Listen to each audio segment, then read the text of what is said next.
Introverts எல்லாம் யாரோடும் மிங்கிலே ஆக மாட்டாங்க. அவங்களோட இருந்தால் போரிங்காக இருக்கும், ஃபன்னாகவே இருக்காது. இதே எக்ஸ்ட்ரோவர்ட்ஸ் அப்படின்னா டைம் போகிறதே தெரியாது, செம்ம வைபாக இருக்கும்னு ஒரு மிஸ்கன்செப்ஷன் இருக்குது. அப்படிலாம் இல்லைங்க. ரெண்டு பர்சனாலிட்டிஸ்லையுமே ஈக்குவலி ப்ளஸ் அண்ட் மைனஸ் இருக்குது. இன்ட்ரோவர்ட்ஸ் பார்த்தீங்கன்னா too much of social interaction அவங்கள ட்ரெயின் பண்ணும். ஈவன் அந்த அந்த எக்ஸ்பீரியன்ஸ் ப்ளசண்ட்டாகவே இருந்தாலும் கூட சைலண்ட்டாகவே இருக்கிறதுனால அவங்கள அரகண்ட்டு, ரூடு, கான்ஃபிடென்ஸே இல்லை அப்படின்லாம் நினச்சிருவாங்க. அவங்க ரொம்பவே ஸ்ட்ரகிள் பண்ணுவாங்க ஸ்பீக்கப் பண்ண, ஹெல்ப் கேட்க, அசர்ட்டிவாக இருக்க, அதுக்கெல்லாம். அதே போல் they take much time to trust people and become vulnerable.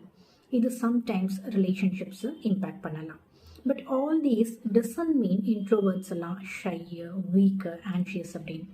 இவ்வளோ நிறைய பாசிட்டிவ் குவாலிட்டிஸ் இருக்குது தெரியுமா அவங்க கிட்ட.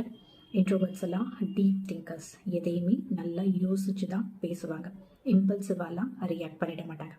அதே போல் சின்ன சர்க்கிளாக இருந்தாலும் deep, loyal and emotional bonds தான் ரொம்பவே ப்ரிஃபர் பண்ணுவாங்க. குட் லிசனர்ஸ், அவங்க எம்பத்தட்டிக்காக இருப்பாங்க. They enjoy their own company. இண்டிபெண்டன்ஸை ரொம்பவே விரும்புவாங்க.